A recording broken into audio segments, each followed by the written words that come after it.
నమస్కారం సార్. నమస్తే సార్ ఇప్పుడు ఎలా ఉంది సార్? పైల్స్ తగ్గిపోయినాయి మొత్తం. నువ్వు అంటేగా నాకు గుర్తు రాలేదు ఆ విషయం.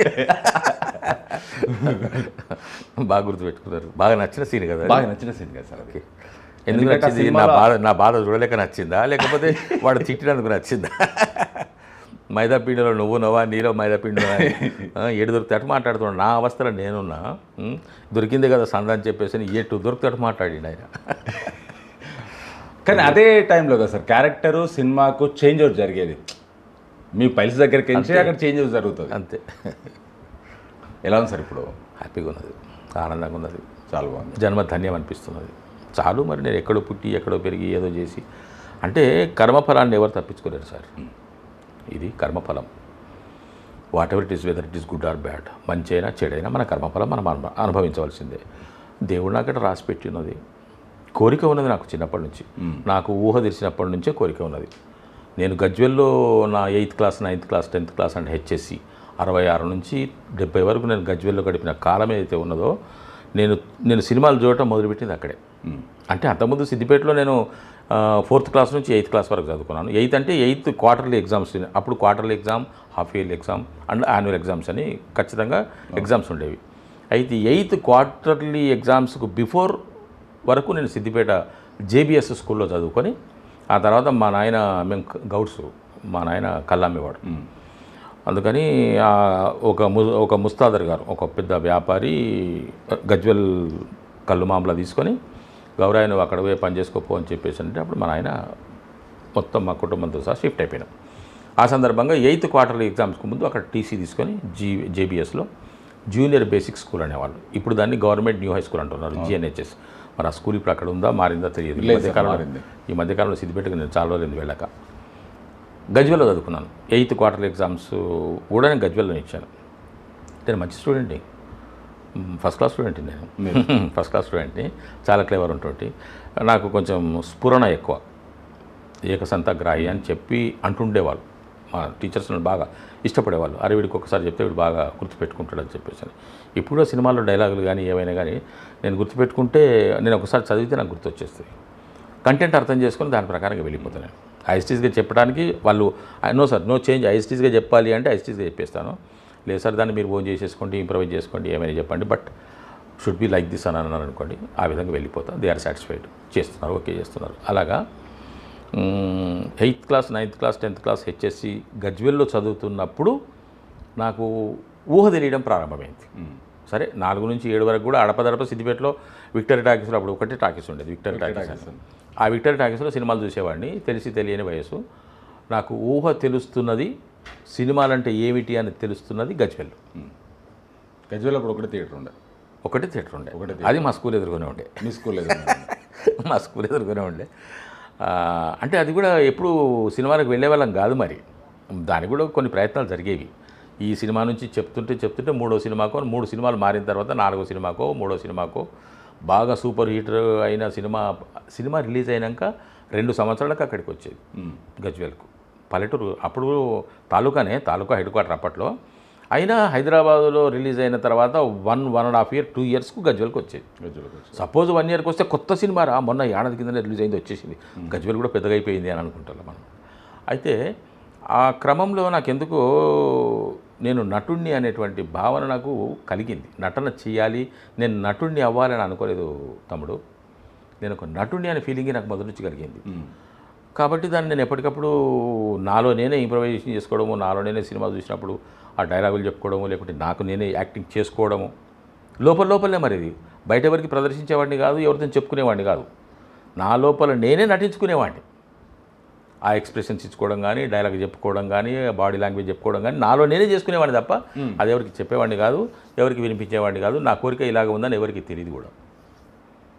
నేను రిటైర్ అయ్యి అంటే అడపదడప రిటైర్మెంట్కు ముందు నేను ఈటీవీ వాళ్ళ సీరియల్స్లో అడపదడప చేస్తున్నా కూడా ఏదో సరదాగా వస్తున్నా అన్నట్టుగానే ఉన్నది. కానీ ఫుల్ ఫ్లెడ్జ్డ్గా నేను వచ్చింది మాత్రం ఆఫ్టర్ మై రిటైర్మెంట్. అంతే.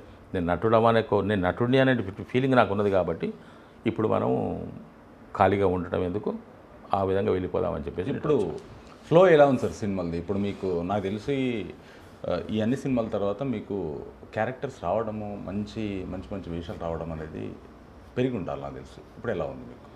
మంచి వేషాల మంచి వేషాలన్న సంగతి నేను చెప్పలేను, కానీ వాళ్ళు తీసేవాళ్ళు సార్ మా సినిమాలో ఒక క్యారెక్టర్ ఉంది మీరు చేయాలి, మీరే బాగుంటారు సార్ అని వాళ్ళు వస్తున్నారు, నేను చేస్తున్నాను. ఆ విధంగా నాకు ప్రయాణం, నేను రోజు షూటింగ్లో దాదాపుగా రోజు షూటింగ్లో ఉండే ప్లానే చేసుకుంటున్నాను. సరే, ఇప్పుడు మీరు చేస్తున్నప్పుడు కొన్ని పెద్ద సినిమాలు వస్తుంటాయి, కొన్ని చిన్న సినిమాలు వస్తుంటాయి. అంటే కొంతమంది ఏం ఆలోచిస్తారంటే నాకు ఆల్రెడీ పేరు వచ్చింది కదా, నేను చిన్న సినిమాలు ఎందుకు చేయాలి, ఓన్లీ పెద్ద సినిమాలే చేస్తా అన్న థాట్లో ఉంటారు. మీరు అలాంటిది ఏమన్నా వాపోహం మీకు ఏమన్నా వద్దా? లేదు తమ్ముడు, నేను ఆ బేరీజు సరే, కొంతమంది నా శ్రేయోభిలాషులు మిత్రులు నేను బాగా ఇంకా పైకి రావాలని చెప్పేసి కోరుకునే నా సన్నిహితులు చెప్పే మాట, కొంచెం చూజీగా వెళ్ళండి, సెలెక్టెడ్గా వెళ్ళండి, బ్యానర్ చూసుకోండి, హీరో చూసుకోండి, ఒక రేంజ్లో వెళ్ళండి అని చెప్పేసి పాపం వాళ్ళు నా బాగును కోరి నా ఉన్నతిని కోరి చెప్తున్నారు సలహా, మంచిదే. కానీ ప్రాక్టికల్గా వెళ్తే నేను నా స్వభావ రీత్యా, నా పరిస్థితుల దృష్ట్యా, నా అవసరం దృష్ట్యా, నా కోరిక మేరకు నేను నా ఓను వేలో వెళ్తున్నాను. నేను వెతుక్కోవటం లేదు, అవకాశాలు వస్తున్నాయి, వాటిని నేను వాడుకుంటున్నాను. ఓకే, దాని మంచి చెడ్డలు వాళ్ళు నిర్ణయించుకుంటారు, ఆ డైరెక్టర్ గారో ప్రొడ్యూసర్ గారో ఇంకెవరో నిర్ణయించుకుంటారు. నేను నా పాత్ర ఇది అని చెప్పేసి వాళ్ళు వచ్చినప్పుడు ఆ పాత్ర ఎంతవరకు చేయాలో అంతవరకు చేసేసి వాళ్ళని సాటిస్ఫై చేయడం వరకే నా డ్యూటీ అని చెప్పేసి ఆ వేలో వెళ్తున్నాను. అలాగా ఉన్నాను. I'm happy. పెద్ద బ్యానరా, పెద్ద ప్రొడక్షనా, పెద్ద హీరోనా, కమర్షియల్ హీరోనా అనేవి నా ఆలోచనలు లేవు. వస్తే చేస్తాను, ఎందుకంటే నాకు కూడా అక్కడ దాకా వెళ్ళాలనే ఉన్నది కదా, అక్కడ వెళ్ళాలి, అక్కడ నిలబడాలనే ఉన్నది. అది ఏదైనా తమ్ముడు ఒకటి నేను నమ్మేది, నేను ఏది చెప్పినా నా సొంతమే, అంతేగా, ఎవరిని ఉద్దేశించి చెప్పటం కాదు, ఎవరికి నొప్పించటం కాదు, దీని గురించి ఎవరు ఏం కామెంట్ చేయొద్దు, ఎవరేం పీకొద్దు. నా సొంత అభిప్రాయం, నా మనసులో మాట నీతో చెప్తున్నాను అంతే. మనిషి జీవితము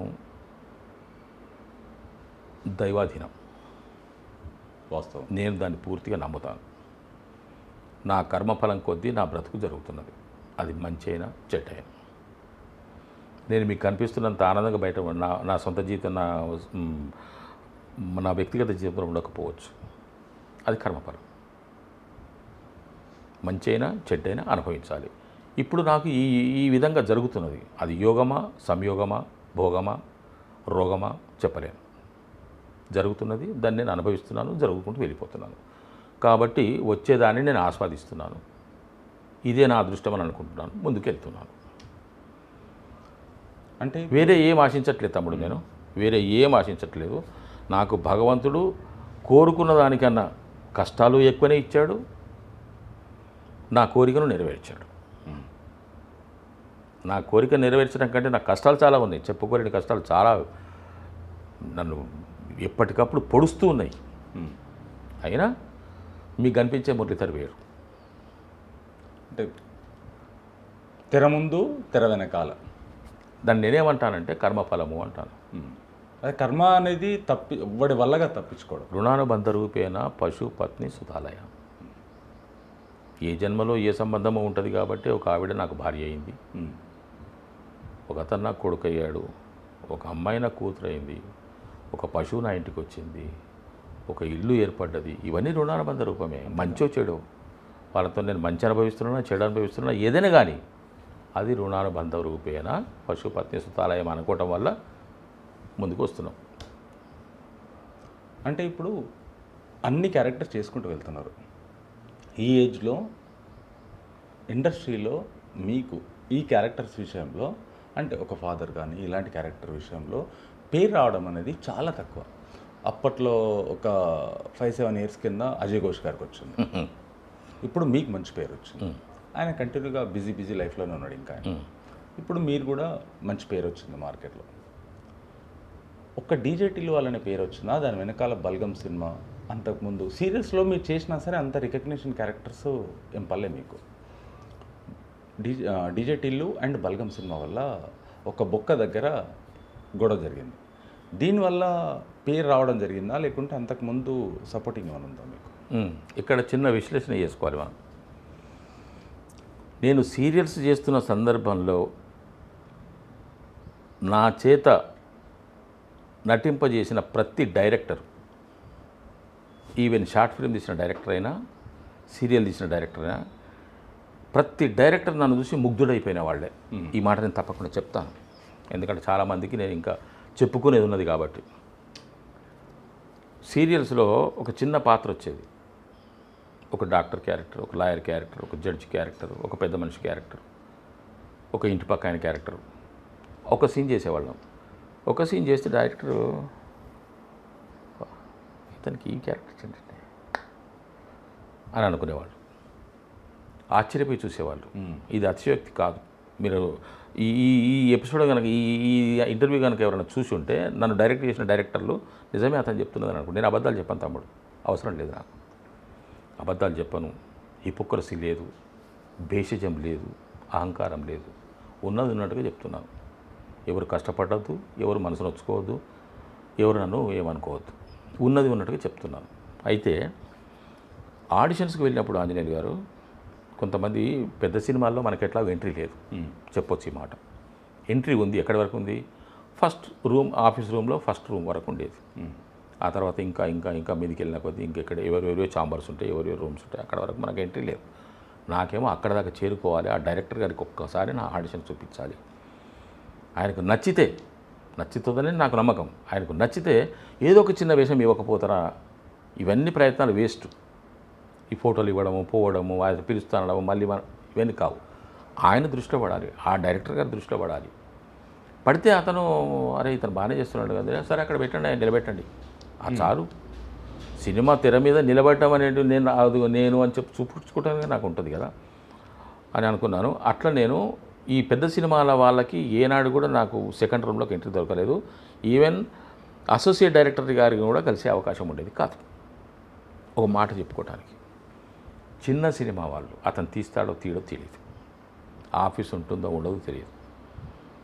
మేము ఒక 3-4 కలుసుకుంటే మాట్లాడుకుంటుంటే అప్పుడంతా మిత్రులు, కో ఆర్టిస్టులం, కంపెనీ ఆర్టిస్టులం. సార్ ఫలానా దగ్గర ఒక ఆఫీస్ ఓపెన్ అయిందట సార్, వాళ్ళు ఏదో ప్లాన్ చేస్తున్నారట, వెళ్దాం.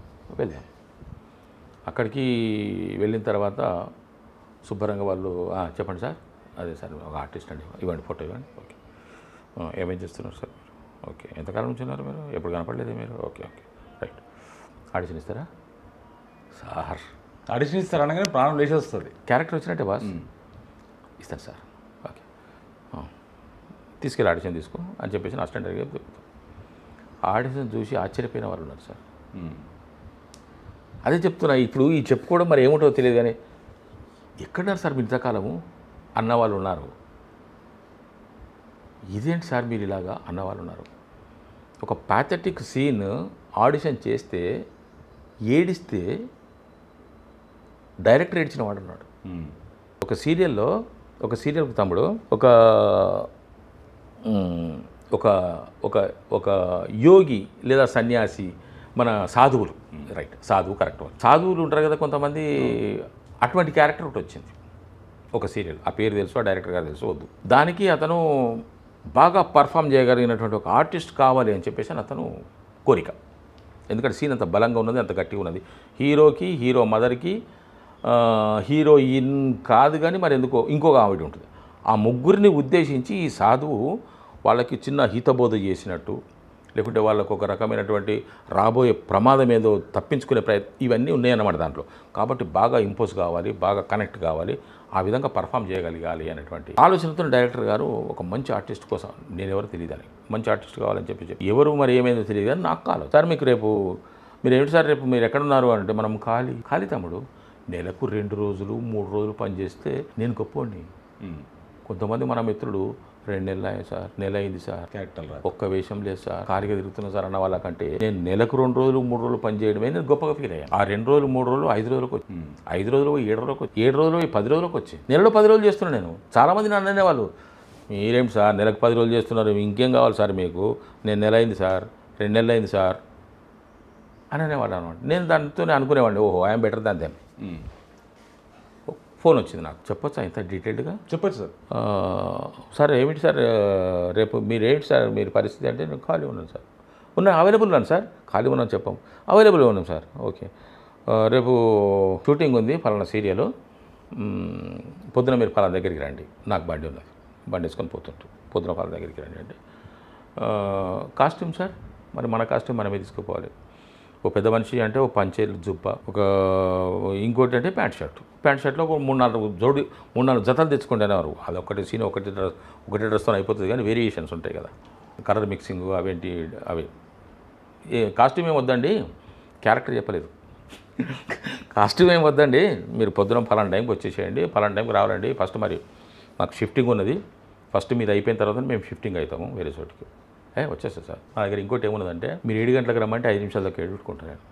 5 గంటలకు రమ్మంటే 5 నిమిషాల దాకా 5కి మీ దగ్గర ఉంటాను. Punctuality compulsory. 10 గంటలకు రమ్మంటే 5 నిమిషాల దాకా 10 గంటలకు ఉంటాను. చెప్పిన టైంకు ఖచ్చితంగా ఒక 5 నిమిషాలు ముందు ఉంటాను, డౌటే లేదు దాంట్లో. నేను ఆఫీస్కి కూడా 10:30కి ఆఫీస్ అయితే 10:20, 10:25కు 10:30 దాటి ఏనాడు నేను ఆఫీస్కి వెళ్ళాను. అట్లా ఉండేవాడిని. పంక్చువాలిటీ. డబ్బుకు విలువిస్తాను నేను, టైంకు విలువిస్తా, పనికి విలువిస్తాను, మనిషికి విలువిస్తాను. నేను విలువయ్యని వస్తువు లేదు. అది దాన్ని ఏమంటారంటే చరమైన అచరమైన, కదిలేదైనా కదలందైనా ప్రతిదానికి విలువిస్తాను. నెక్స్ట్ డే మార్నింగ్ వెళ్ళిపోయినా డైరెక్ట్గా మేకప్ రూమ్లో మేకప్ వేసుకోవాలని చెప్పేసి మేకప్ దగ్గర పోయి మేకప్ ఆడ సీట్లో కూర్చున్నా. కొద్దిసేపటికి డైరెక్టర్ గారు పిలుస్తున్నారు అని చెప్పేసి అని ఒక మనిషి వచ్చాడు. పోయే వరకు ఆడ ఒక డైరెక్టరు, రైటరు, ఇంకొక ఆయన ఎవరో కూర్చున్నారు. నాకు ఎవరు తెలియదు సార్, ఆ ముగ్గురు ఎవరు తెలియదు. నేను వస్తుంటే ఇంకా రాడేంది ఆర్టిస్ట్ అని అనుకుంటున్నాను. ఆయన సాధువు వేషం వేసే ఆర్టిస్ట్ ఇంకా వస్తున్నాడేంది, వీడియో కూడా వస్తున్నాడని ఆయన అనుకున్నాడు. నేను వచ్చిన తర్వాత అసిస్టెంట్ మేనేజర్ ఎవరో డైరెక్టర్ గారు పిలిచింది. ఆయనే డైరెక్టర్ అంటే నమస్కారం సార్ అన్న. నమస్తే అన్నాడు. ఈయననే సార్ సాధు. కిందికి మీద చూసాడు ఒకసారి, నచ్చలేదు ఆయనకి, సీరియస్ అయిపోయాడు. ఎందుకు సీరియస్ అయిపోయాడంటే ఈ సీన్ ఇక్కడ కంప్లీట్ చేసి వాళ్ళు షిఫ్ట్ అయిపోవాలి వేరే చోటికి, వాళ్ళ ప్రెషర్ వాళ్ళకు ఉంటుంది కదా. నా మీద నమ్మకం కుదరలేదు ఆయనకి. కిందికి మీద చూసి ఆయన భయపడ్డాడు. ఫస్ట్ ఆఫ్ ఆల్ ఆయన ఆందోళన. ఆయన ఏం చేస్తాడు అప్పుడు, రీప్లేస్మెంట్ చేయాలంటే మళ్ళీ వాడు రావాలి వాడు వచ్చి, ఇవన్నీ కథలు ఉంటాయి కదా. సరే ఎట్లా మేనేజ్ చేద్దాం అనుకున్నాడు. ఏం సంగతి, పోపో ముందు మేకప్ చేసుకొని తీసుకురాపో, అది ఫస్ట్ నువ్వు ఆ గడ్డము ఆ మీసాలు ఆ విగ్గు దగ్గర ఇచ్చేసి తీసుకురా. ఈ కింది ఏమున్నది అదేది మన ఉంటుంది కదా ఈడిగాడికి కంప్లీట్గా అది వేసుకుంటే అయిపోతుంది, ఏం కనబడవు. కానీ ఈ గడ్డము మీసాలు జుట్టు అయితే ఉండాలి కదా, తీసుకురాపో ముందు అది తీసుకొని రాపో, తర్వాత మేకప్ ఎద్దు. కానీ ముందైతే దాన్ని ఏమంటారు హెయిర్ స్టైల్ చేయించుకొని తీసుకురాపోన్నారు. వాళ్ళు భయపడ్డారు సార్. ఎందుకంటే వాళ్ళ దగ్గర ఆయన దగ్గర వాళ్ళు పనిచేస్తున్నారు కాబట్టి ఆయన మెంటాలిటీ వాళ్ళకి తెలుసు. నాకేమో నేను ఈ రోజు పోయినా ఉండమంటే చేయమని చేస్తాం, లేకుండా పోతామనే దూరంలో మనం ఉన్నాం. కానీ నాకు బాధ కలిగింది. అంటే ఇంత అపనమ్మకం ఏర్పడ్డదా నా మీద, ఇతనికి అంత పెద్ద సీనా, నేను చేయలేరా, ఈ ఫీలింగ్ నాది, చేసి తీరాలి అనుకున్నాను. మేకప్ వేశారు. మేకప్ వేయలేదు, మీసాలు అతికిచ్చారు, గడ్డం అతికిచ్చారు, విగ్గు పెట్టారు, తీసుకుపోయారు.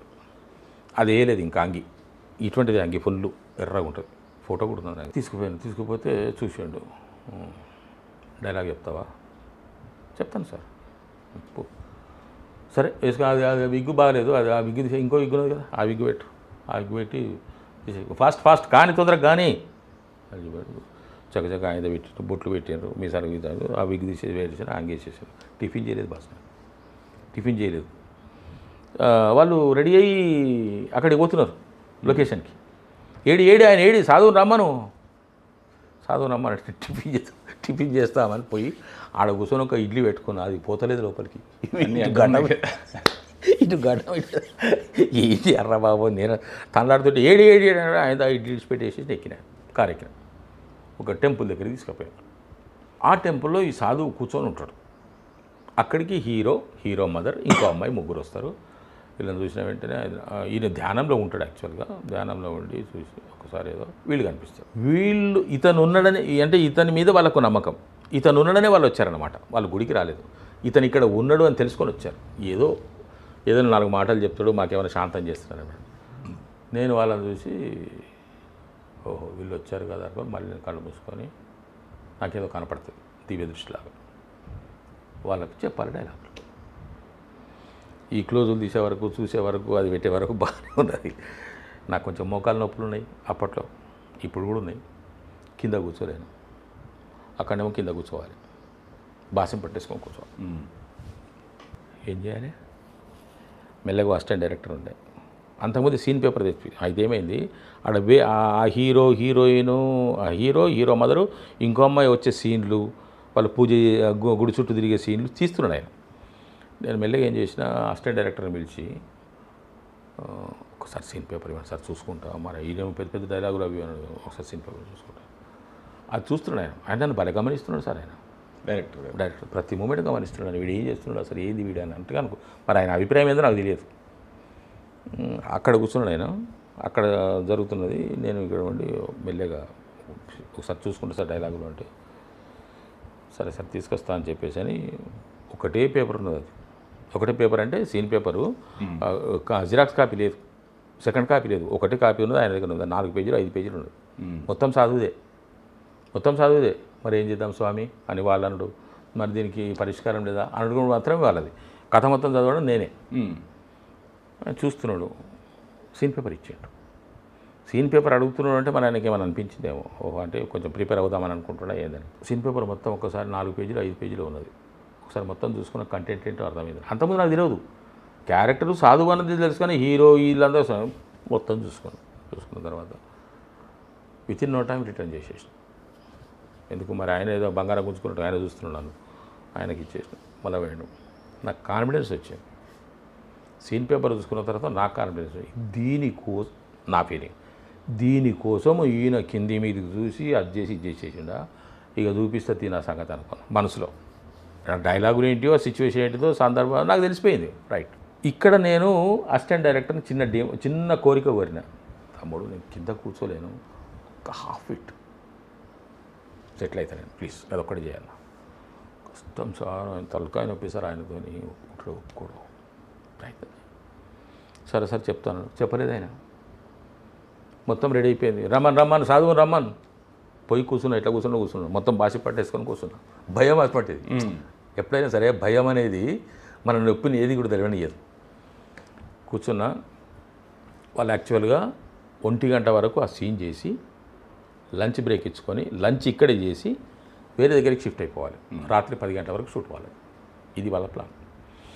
మేము ఇక్కడికి ఎప్పుడు వచ్చినాం తమ్ముడు? 7:30కి వచ్చినాం టెంపుల్కి. టెంపుల్ దగ్గరికి 8 గంటల దాకా 8:30 దాకా అది తీసాడు. ఇంతలో ఈ నేను కథ చెప్పిందంతా ఇంతవరకు జరిగిపోయింది. నన్ను కూర్చొని పెట్టాను. నేను ప్లాన్ చేసుకున్నా, ఈయన ఏ సీన్ ఏ డైలాగు క్లోజ్ తీస్తాడు, ఏది మాస్టర్ తీస్తాడు అన్నది నేను నా మనసులో నేను అనుకున్నా. ఇవి ఇట్లా చేస్తాడు, నాకు ఎందుకు కొంచెం అవగాహన ఉన్నది అని అనుకున్నాను. ఆయన ఏం చేసాడు, ఆడ కూర్చున్నాడు, కెమెరా ఇక్కడ పెట్టాడు సరిగ్గా నీ ప్లేస్లో, నన్ను ఎడ కూర్చొని పెట్టాడు. హీరో, మదరు, ఇంకో అమ్మాయి, ముగ్గురినే పెట్టాడు. వెళ్తున్నా తమ్ముడిగా, పని నడుస్తున్నది, పని నడుస్తున్నది. సింగిల్ టేక్లో ఓకే చేస్తున్నాడు ఆయన్నే. నేను ఏమంటాను, నేను చెప్పండి అంటున్నాడు. చెప్తున్నా. డైలాగులు మొత్తం అయిపోయాయి. 11:30కు నా పోర్షన్ అయిపోయింది. 11:30 వాళ్ళు ఎక్స్పెక్ట్ చేసింది 1 o'clock. అట్లా కొంతమంది డైరెక్టర్లు సాటిస్ఫై అయిన వాళ్ళు, మంచి క్యారెక్టర్ ఇవ్వాలని కోరుకున్న వాళ్ళు, ప్రతి డైరెక్టర్ నన్ను చూస్తే హ్యాపీగా ఫీల్ అవుతాడు. సార్, ఇప్పుడు బల్గం సినిమాలో ఓన్లీ మీ లాంగ్వేజ్ ఏదైతే తెలంగాణ యాస ఏదైతుందో, ఇప్పుడు అన్ని లాంగ్వేజ్లకు ఒక ప్రాస, దానికి ఒక ప్రొనౌన్సియేషన్ ఇవన్నీ యాస. అయితే తెలంగాణ లాంగ్వేజ్కి ఈ యాసని ఓన్లీ దాన్ని అడ్వాంటేజ్ కోసం తీసుకున్నారా, లేకుంటే మీరు ముందు నుంచి ఉన్నారు అని చెప్పేసి తీసుకున్నారా బల్గంలో? నేను ముందు నుంచి ఆడున్నా. నేను ముందు టిల్లు లేదు కదా అప్పటికి. టిల్లు రిలీజ్ అవ్వలేదు. టిల్లు సినిమా కంప్లీట్ అయింది. At to be released. దానికి డేట్ అనౌన్స్ చేయలేదు.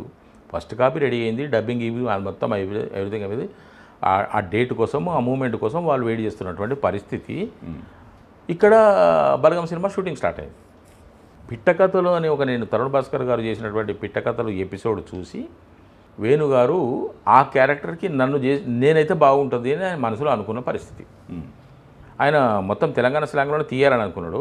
నా భాష పిట్టకథలు దాంట్లో నాది తెలంగాణ భాషనే వాడినా కాబట్టి నేను అనేది కరెక్ట్గా ఇతను బాగా చేస్తున్నాడు, పర్ఫామ్ చేయగలుగుతున్నాడు, డైలాగ్ చెప్పగలుగుతున్నాడు, నాకు కావాల్సింది ఇదే అని ఆయన ఆ క్యారెక్టర్ ఫిక్స్ అయ్యాడు. ఆ విధంగా వచ్చింది నా క్యారెక్టర్.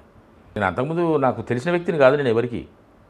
వేణు కూడా అదే చెప్పిండు నాతోని, అన్న ఈ సినిమాతోని మీకు అన్నా లేదు కానీ మురళీధర్ గారు ఈ సినిమాతోని మీకు మంచి గుర్తింపు వస్తుంది, మీరు నిలబడిపోతారు ఇండస్ట్రీలో, ఇది నా గ్యారంటీ అని అతను వేణు సినిమా బిగినింగ్లో చెప్పాడు. ఆ తర్వాత అన్న అంటున్నాడు, నేను తమ్ముడు అంటున్నా, ముందు మురళీధర్ గారు అని అనేవాడు. అట్లా ఆయనకి ఇప్పటికీ నా మీద నమ్మకం. ఎప్పుడు కలిసినా నన్ను అలర్ట్ చేస్తుంటాడు, అన్న మీరు రెస్ట్ తీసుకోండి, తొందరపడకండి, వేషాలు వస్తాయన్నా ఏం కాదు అని చెప్పేసి అని అంటుంటాడు. కానీ మనకేందంటే మనము ముందు ముందు ఏమున్నదో మనది ఈరోజు జరుగుతున్నదని గడిపేద్దాము, ఈ వర్తమానాన్ని అనుభవిద్దాము. భవిష్యత్తు గురించి దేవుడు ఎట్లా రాస్తే అట్ట అవుతుంది. ఇంకా ఉంటామేమో, ఇంకా 5 ఏళ్ళు ఉంటామో, 10 ఏళ్ళు ఉంటామో, 5 రోజులు ఉంటామో తెలియదు కదా. అందుకే అంటే నేను కర్మఫలాన్ని అనుభవించాలి, అనుభవిద్దాం. అప్పుడు వేణు గారేమో కమెడియన్, ఒక ఆర్టిస్ట్. ఆ సంగతి నాకు తెలియదు. మీరు చూడలే ఎప్పుడు వేణుని? చూడలేదు. అయితే వేణు గారు ఆ సిచ్యువేషన్లో ఉన్నారు. డైరెక్టర్ అనేటప్పటికి కొత్త డైరెక్టరు చేయగలడా, ఇంత పేరు చెప్తున్నాడు, మాటలు వస్తాయని చెప్పేసి మీకు అనిపించలేదు అప్పుడు? నాకు అనిపించలేదు. ఎందుకంటే మనిషి వృత్తి వేరు, ప్రవృత్తి వేరు. ఇప్పుడు పద్మనాభం గారు ఉన్నారు, ఒకప్పుడు హాస్య నటుడు పద్మనాభం గారు. ఆయన కామెడీ మన నిజంగా కూడా ఆయన జోకులు వేసుకుంటూ తిరుగుతాడా? ఎవరి ప్రవృత్తి వాళ్ళకు ఉంటుంది కదా. ఇప్పుడు కామెడీ చేసే వాళ్ళందరూ ఈ బయట కూడా కామెడీ చేస్తారని అనుకోవడం లేదు. విలన్లుగా చూస్తే మనం భయపడిపోయి విలన్లందరూ బయట కూడా విలన్లుగా ఉంటారని అనుకోవడం లేదు.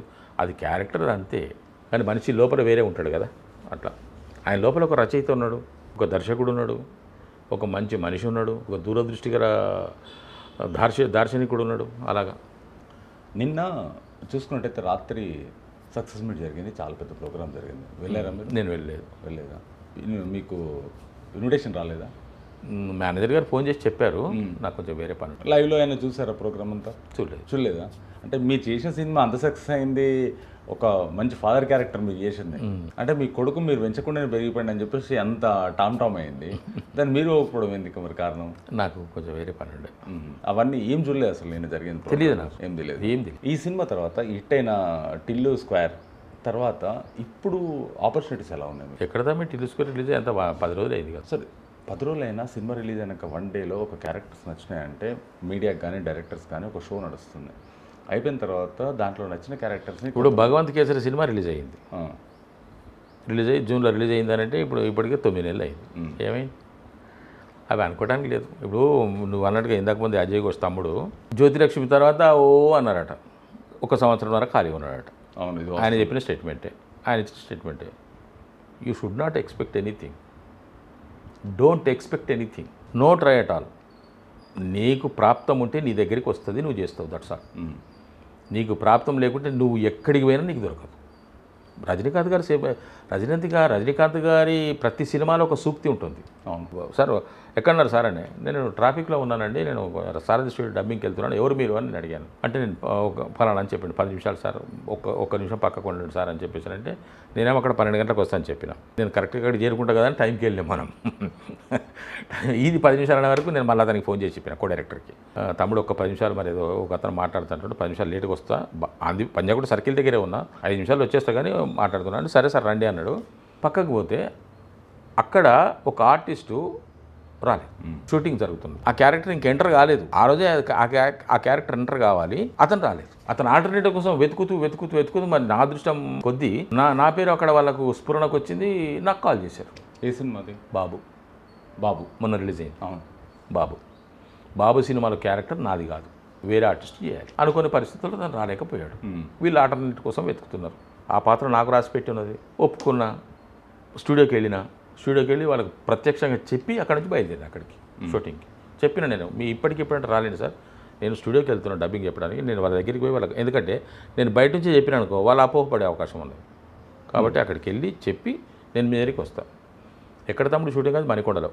సారథి స్టూడియో నుంచి మణికొండ పోయేటప్పటికి 15 ఫోన్లు వచ్చినాయి నాకు, ఎక్కడున్నారు, వస్తున్నా సార్ పోయినా చేసిన. మొత్తానికి 2 డేస్ చేసిన. ఆ 2 డేస్ క్యారెక్టరే బాబు. నాకు రాసి పెట్టినది అది. అందుకే రాసిపెట్టి ఉన్నది ఏదైనా సరే నువ్వు ఎక్కడ ఉన్నా అక్కడికి వస్తుంది. రాసిపెట్టి లేనిది మనకు ఎన్నో కథలు ఉన్నాయి. ఎవడో పోతున్నాడు, దారిన పోతున్నాడు, దేవుడా నాకు డబ్బులు ఇవ్వవా అంటే పాపం వీడు ఏడుస్తున్నాడు కదా, ఓకే ఇద్దాం తీ అని చెప్పేసి ఒక మూట పడేసినాడు. వాడు రోజు పోయే బాట అదే కాబట్టి నేను ఇక్కడ నుంచి అక్కడ కళ్ళు మూసుకొని పోనా అని చెప్పేసి కళ్ళు మూసుకొని పోయింటాడు. మూట దాటిపోయింది. అంతేకాదు, వానికి కనుక అదృష్టం ఉన్నట్టుంటే ఆ మూట చూసేవాడు తీసుకొని పోయేవాడు. అదృష్టం లేదు, దేవుడు ఇచ్చినా కూడా అదృష్టం లేకుండా రాదు నీకు. అంతే, అట్లా నేను నమ్ముతుందాన్ని. సార్ ఇప్పుడు మీరు సిద్ధు జొన్నలగడ్డ గారితో 2 సినిమాలు కలిసి చేశారు కదా? అవును, 2 సినిమాలు చేశాను. 2 సినిమాలు. అయితే తనతో మీ రిలేషన్షిప్ ఎలా ఉండేది? ఆర్టిస్ట్గా మాత్రమే మా మధ్య సంబంధం ఉన్నది. అతను కొడుకు క్యారెక్టరు, నేను ఫాదర్ క్యారెక్టరు. సీన్లో డైలాగులు ఏమున్నా మేమిద్దరం తండ్రి కొడుకుల్లాగానే సీన్లో ఉండేవాళ్ళం. అక్కడ సందర్భం లేకపోయినా నేను ఏం రాను అతన్ని, డైలాగ్ స్క్రిప్ట్లో లేకపోయినా కూడా నేను ఒక తండ్రిగానే అతన్ని మందలించేవాడిని. అతను కూడా ఆ స్క్రిప్ట్ డైలాగ్ లేకపోయినా నాకు రియాక్ట్ అయ్యేవాడు. ఏం డాడీ మీరు అని అతను అనేవాడు, అంతే తప్ప ఇక ఆ తర్వాత కట్ అన్నారు అని అంటే అంతే సార్. ఉండదు సార్, ఎవరికి ఉండదు. ఏదో ఇప్పుడు మీరు నేను పరిచయమేనా, మనం ఎక్కడ సినిమాలు కలుసుకున్నాం చేస్తున్నామంటే మనం ఏదో మాట్లాడుకుంటాం, కానీ పరిచయం లేని వ్యక్తులతో. ఇంకోటి ఏంటంటే నా స్వభావం కూడా ఏంటంటే చొచ్చుకొని పోయి గోకి గురుగులు పెట్టి ఇవి మాట్లాడేది లేదు సార్, నాకు లేదు. నేను ఎవరితో మాట్లాడను, నా దగ్గరికి ఎవరు రావద్దు అని ఎందుకంటానంటే ఏమో సార్, ఇవాళ రేపు కాలం మారిపోయింది బ్రదర్. ఇప్పుడు మనం ఒక చిన్న మాట మాట్లాడకుండా దానికి కామెంట్లు వస్తాయి, రియాక్షన్ ఏదో వస్తుంది, మనకు నచ్చని వాళ్ళు. ఇప్పుడు నువ్వు నేను ఇద్దరం కూర్చున్నాము, నీకు సెల్ ఫోన్ చూడడం ఇష్టము, పుస్తకం చదవడం నాకు ఇష్టము. ఇక నువ్వు పెద్ద లొల్లి పెట్టి పాటలు వింటుంటే నేను ఎట్లా భరిస్తావు? నేను పుస్తకం చదువు కూడా కూర్చుంటే నువ్వు ఎట్లా భరిస్తావు? దూరం ఉంటేనే బెస్ట్ కదా. నువ్వు నేను హాయిగా ఉండొచ్చు, భోజనం చేసే దగ్గర కలిసి భోజనం చేద్దాం, సెట్లో కలిసి కూర్చుందాం. మిగతా అప్పుడు అనే తత్వం నాది. ఎవరి మీద ఏమి లేదు, అనుబంధాలు పెంచుకోను, తుంచుకోను, ప్రేమగా ఉందాం, అంతే. ఇన్ని రోజులు షెడ్యూల్ సార్ రెండు సినిమా ఈ స్క్వేర్కు డిజిటల్ స్క్వేర్కి చేయొచ్చు 25-30 రోజులు చేసి ఉంటా. కాంబినేషన్ ఆల్మోస్ట్ ఇంత లేదన్నా కానీ ఒక ఇద్దరు కాంబినేషన్ ఎక్కువ ఉంది మీ ఇద్దరిది. మేమిద్దరం ఎక్కువ. నేనున్నట్టే టిల్లు ఉండాల్సిందే. టిల్లుంటే నేనుండనేమోగా, నేనుంటే టిల్లు ఉండాలి, కంపల్సరీ ఉండాల్సిందే కదా. ఎందుకంటే మాది ఫ్యామిలీ కూడా, మాది ఫ్యామిలీలో కదా. టిల్లు ఎక్కడెక్కడో తిరిగి వస్తాడు, ఆయన ఎవరెవరితో ఏమేమో పనులు చేసుకుంటాడు, నాకు అవసరం లేదు, నాకు సంబంధించిన విషయం. నేనుంటే మాత్రం వాడు టిల్లుగా ఉండాలి, కంపల్సరీ ఉండాల్సిందే. అంటే మా మధ్య అంత క్లోజ్నెస్ పెరిగింది క్యారెక్టర్ పరంగా. నేను ఓపెన్గా చెప్తా, టిల్లుగాడు అంట, వాడు అంట, కొడుకు అంట, ఎన్నో రకాలుగా అంట, in the sense of father. Okay. Siddhu గారు కూడా దాన్ని ఆయన ఏమేమో మాట్లాడుతున్నాడు ఆయన అనుకోవట్లేదని నేను అనుకుంటున్నాను. ఎందుకంటే ఈ నెవర్ అపోజిట్ ఏ మ్యాటర్లో కూడా ఆయన ఏంటి సార్ మీరు ఏదో అంటున్నారు, నెవర్. నేను చెప్తున్నాను కదా, మేము షార్ట్లోకి వెళ్ళినామంటే ఆయన ఏది ఉన్నా ఎట్లా ఉన్నా కూడా మేము మా ఈచ్ అదర్ డైలాగ్ ఏదైతే ఉన్నదో, నేను ఏది టిల్లు ఇవాళ ఏం చేద్దాం అనుకుంటున్నావు అని డైలాగ్ ఉన్నదనుకోండి, ఫర్ ఎగ్జాంపుల్, ఏం టిల్లు ఏం చేద్దాం అనుకుంటున్నావు రా ఇవాళ అంటున్నాను. క్యారెక్టర్ పరంగా ఇంప్రూవేషన్ కావాల్సింది అక్కడ. అంటే నేను ఒక హీరో కదా ఆయన రా అని వచ్చాదని నేను అనుకోవట్లేదు. ఆ ఫ్రీడమ్ ఉండాలి మా ఇద్దరి మధ్యలో అనే సెన్స్లో నేను అంటున్నాను. Is accepting that. Okay. Director గారు కూడా ఓకే ఇస్తున్నారు, కో డైరెక్టర్ అందరూ ఎవ్రీబడీస్ ఓకే సెయింగ్ ఓకే అట్లా. కాబట్టి దాని మీద దాంట్లో ఇంటిమసీ పెరుగుతుంది సార్. పాత్రల మధ్య ఇంటిమసీ పెరుగుతుంది, పాత్రధారుల మధ్య కాదు, పాత్రల మధ్య ఇంటిమసీ పెరుగుతుంది. అలాగా అంటే అంతున్నా కానీ మరి మూమెంట్ కానీ క్లోజ్నెస్ కానీ మామూలుగా ఒక సినిమా చేశామంటే ఫ్రీడమ్ ఉంటుంది. అంటే ఇప్పుడు ఆయన హీరో సార్, సహాయ నటుడు, తోటి నటుడు అంటేనేమో మనం ఏజ్ గ్రూప్ ఉన్నా లేకుంటే ఏదో పెంచుకుందాం అనుకున్నా. ఇప్పుడు వేరే ఆర్టిస్టులు ఉన్నారనుకోండి, కొంచెం వారితో మనం మాట్లాడకూడదు. ఇప్పుడు హీరోల స్థాయి వాళ్ళు దే మెయింటైన్ సమ్ స్టేజెస్, కొంత లెవెల్ ఉంటుంది, అది ఉండాలి కూడా. అది వాళ్ళ అవసరం, మన అవసరం, ఆ విధంగా ఉంటుంది. కాబట్టి అది దాన్ని కూడా మనం హానర్ చేయాలి, రెస్పెక్ట్ చేయాలి, మన బౌండరీ ఏమిటి తెలుసుకోవాలి, మన లైన్ ఏమిటి తెలుసుకోవాలి. వాళ్ళు చనివిచ్చిందని చెప్పేసి మనం పోవడం మర్యాద కాదు, పిలవకుండా పోవడం అసలు మర్యాద కాదు. కాబట్టి నేను వీటిని కొంచెం పాటిస్తాను, ఎవరి గౌరవం వాళ్ళకు ఉండాలి. నిన్న స్టేజ్ మీద ఎన్టీఆర్ మన జూనియర్ ఎన్టీఆర్ మీరు వెళ్ళారా? లేదు, మేము చూసాం కదా సార్. యాక్చువల్లీ నేను వెళ్ళాలి. ఓకే. మేము అది టీం కంపల్సరీ వెళ్తుంది. ఓకే. మా వెబ్సైట్ నుంచి వెళ్తాం మేము.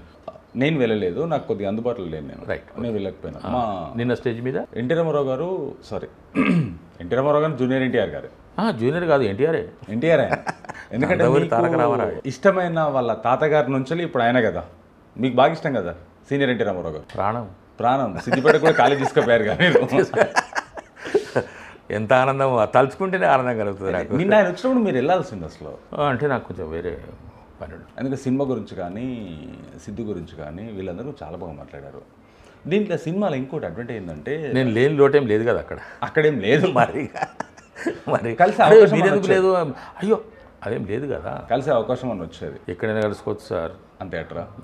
ఎన్టీఆర్ గారిని కలవాలనుకుంటే ఎక్కడైనా కలవచ్చు. అయితే ఇప్పుడు సినిమా తనే వన్ ఆఫ్ ది రైట్. దీన్ని బట్టి నువ్వు అర్థం చేసుకోవాలి నా మనస్తత్వం ఎట్లా ఉంటుంది, హౌ ఇస్ ఐ యామ్ అని.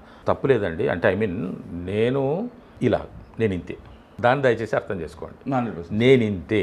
అది సార్. ఇప్పుడు సినిమాలో సిద్ధు గారు one of the director and writer, ఆయనే మెయిన్ ఆ సినిమాకి. దానివల్ల లొకేషన్లో ఆన్ ది స్పాట్ ఇంప్రూవేషన్ ఏమైనా చేయడం కానీ, లేకుంటే ఏమైనా కరెక్షన్ చేసుకోవడం కానీ, లేకుంటే ఇలా ఉంటే ఇలా ఉండకూడదు, ఈ సీన్ ఇలా చేంజ్ చేసుకుంటే బాగుంటుంది, ఇంప్రూవేషన్ ఏమైనా చేసేవారు మీరు ఆయన కూర్చొని? నేను ఆయన కోసం చేసేది ఏం లేదు, అది వాళ్ళు నిర్ణయించుకునే వాళ్ళు, అది అవసరమే, ఇంప్రొవైజేషన్ అనేది అవసరమే, బెటర్మెంట్ కోసమే కదా, ఎవరు తాపత్రయపడ్డా బెటర్మెంట్ కోసమే. ఆట రీషూట్స్ జరుగుతుంటాయి, కొన్ని తీసేస్తుంటారు, కొన్ని యాడ్ చేస్తుంటారు, అవి అవసరమే కదా సార్.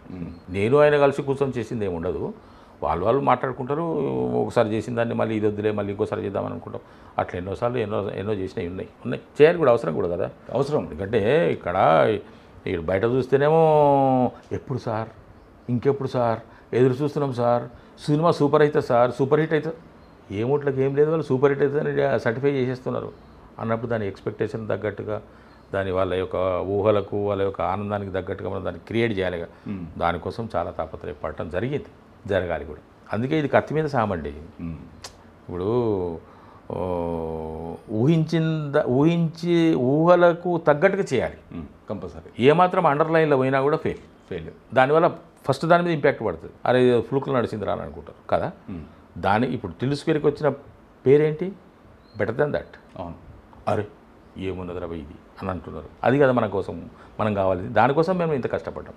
నేనేం పడలేదు, పడ్డవాళ్ళు పడ్డారు. నాదేమన్నా సార్ రేపు షూటింగ్ ఉన్నదంటే పోవడం, ఈ సీన్ ఉందంటే చెప్పడం, నథింగ్ మోర్ దెన్ దట్. ఈ సినిమాలో మెయిన్ లైన్ తక్కువ, అసలు కావాల్సిన మెయిన్ లైన్ లేకుండా ఓన్లీ హైదరాబాద్ లాంగ్వేజ్ పైనే బేస్ చేసుకొని తండ్రి క్యారెక్టర్ కొడుకు క్యారెక్టర్ మధ్యలో సీన్స్ క్రియేట్ ఎక్కువ చేయడం జరిగింది. దాంతోపాటు హీరో హీరోయిన్ మధ్యలో సీన్స్ క్రియేట్ జరిగింది. స్టోరీ లైన్ అనేది చాలా తక్కువ, అసలు దాన్ని పట్టించుకోలేదు. వీళ్ళ బాడీ లాంగ్వేజ్, కామెడీ, దీనిపైన మీకు ఏమన్నా బయట ఎఫెక్ట్ ఏమైనా పడే అవకాశం ఏమైనా వచ్చింది? అంటే ఓన్లీ స్టోరీ పైన, ఓన్లీ కామెడీ పైన బేస్ చేసుకొని వెళ్ళింది సినిమా అంతా. సినిమాలో మెయిన్ లైన్ అనేది చాలా తక్కువ, దాని మీద బేస్ లేదు. మార్కెట్లో కూడా అది చాలామంది విమర్శించారు కూడా, ఏమని, స్టోరీలో దమ్ము లేదు, ఓన్లీ కామెడీ, లాంగ్వేజ్, దీనిపైనే వెళ్ళింది సినిమా అంతా. Romantic scenes. సినిమా అన్నది మిమ్మల్ని ఎంటర్టైన్ చేయడానికి చేసే ఒక చిన్న ప్రయత్నం. వాస్తవం. లాజిక్కులు, సంబంధాలు, వాడు అక్కడ కార్లో పోయిండు, ఇక్కడ మోటార్ సైకిల్ మీద దిగేండు అనే లాజిక్కులు చూడకూడదు. ఎంటర్టైన్మెంట్ కోసం చూస్తున్నావు, ఎంటర్టైన్మెంట్గానే చూడు. నీకు భాగవతము, రామాయణం చెప్తే రాముడు అడవిలో పోయినప్పుడు చెప్పులు వేసుకొని పోయిండా, కిరీటం పెట్టుకొని పోయిండా అని మనం అడగచ్చు. అవును. సినిమా ఇది పైగా ప్రేక్షకుల యొక్క నాడి ఏం కావాలి, యూత్ ఆడియన్స్కు కనెక్ట్. నీవు ఏది ఆశిస్తున్నావు నీకు అది ఇవ్వాలి. నువ్వు అది ఇస్తేనే వస్తావు, మళ్ళీసారి వస్తావు, మళ్ళీసారి ఒక ఫ్రెండ్ తోలుకొని వస్తావు, అతను ఇంకో ఫ్రెండ్ తోలుకొని వస్తాడు. మాకు కావాల్సింది ఇది. That is only for entertainment. దానికి ఏ లాజిక్కులు లేవు, ఏ కారణాలు లేవు. ఏం సార్? కాబట్టి మీరు చూడండి, ఎంజాయ్ చేయండి. మీరు ఇలాగే ఎంజాయ్ చేస్తే మేము ఇంకా మళ్ళీ ఇంకో రూపంలో కూడా రావచ్చు అన్నది అక్కడ ఆలోచన. ఇంకా దీనికి డెఫినేషన్ లేదు సార్. సినిమా అనేది ఓన్లీ ఎంటర్టైన్మెంట్. ఇక సూక్తులు, కొన్ని ఫ్యామిలీకి సంబంధించినవి చూసేవి అవి వేరే ఉంటాయి, దాని ఆలోచనలు వేరే ఉంటాయి, దాని అంచనా అవి కూడా రావాలి. ఇప్పుడు ఇట్లా కోరుకుంటున్నారు, అమ్మాయి సీరియడ్ కాల్చడం కోరుకుంటున్నారు, ఫర్ ఎగ్జాంపుల్ చెప్తున్నా. బయట జరుగుతున్నాయి కాబట్టి ఇక్కడ చూపిస్తున్నారు, అంతే తప్ప ఇంకా వేరేం లేదు. ఇప్పుడు 3వ పార్ట్ కూడా రాబోతుంది, ఇచ్చారు దానిపైన ఆల్రెడీ స్క్రీన్ పైన. దానిపైన మీ క్యారెక్టర్ ఎలా ఉండబోతుంది ఆ సినిమాలో? ఇప్పుడు ఆ సినిమాలో క్యారెక్టర్ ఉండాలి అని అనుకుంటే ఉంటుంది. ఈ ఫాదర్ క్యారెక్టర్తో అవసరం లేదు అని అనుకున్నాను అనుకో, నా వెనక ఫోటో ఉంటుంది, దాంట్లో ఉంటుంది. ఓహో, ఇలా వచ్చా ఎంతసేపు?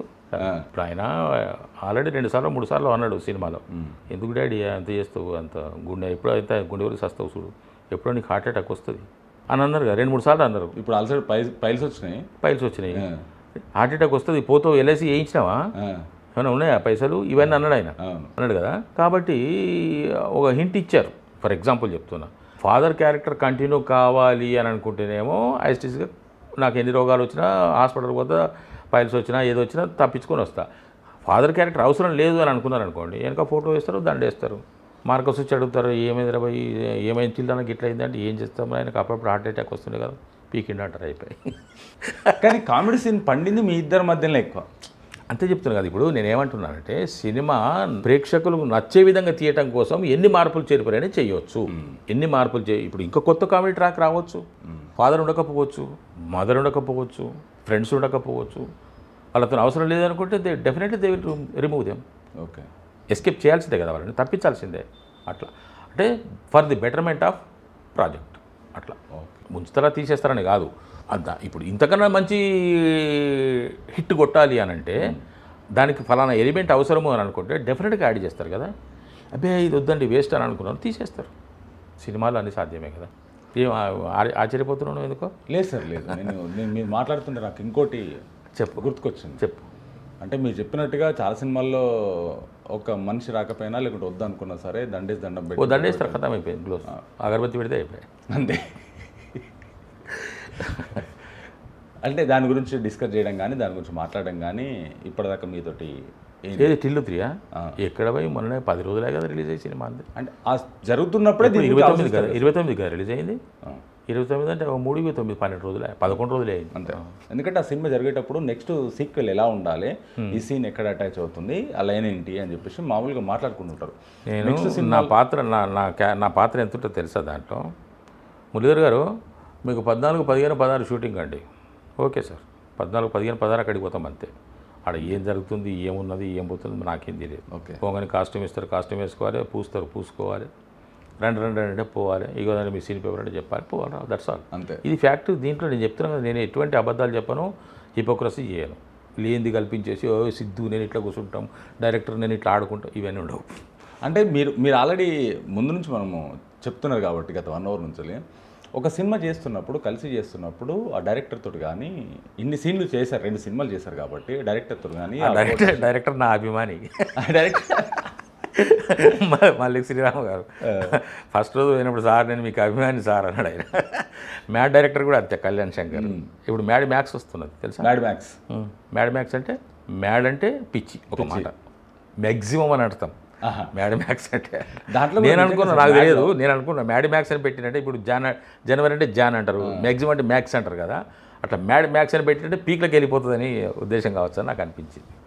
ఏదో అడుగుతున్నాం. అంటే ఇప్పుడు మామూలు ఒక సినిమా మనం చేస్తున్నప్పుడు డైరెక్టర్ తోటి కానీ ఇవన్నీ చెప్పొచ్చా మనం ఇంటర్వ్యూ, ఇవన్నీ మాట్లాడుకోవచ్చా?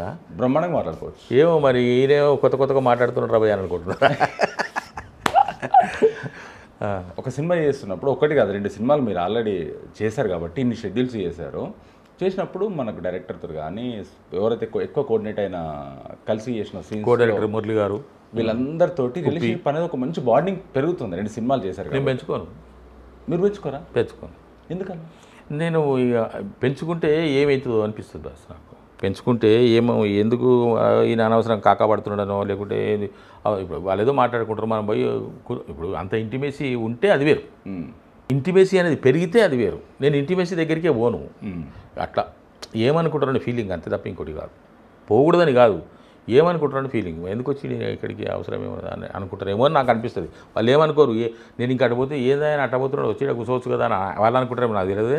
నేను వాళ్ళేదో మాట్లాడుకుంటున్నారు కదా, మనం ఎందుకు పోవాలి అని నాకు అనిపిస్తుంది. అట్లా అంతే తప్ప వేరే ఏం లేదు. బస్ ఇప్పుడు చెప్తున్నా కదా, నా లోపల జీరో ఏం లేదు నాకు.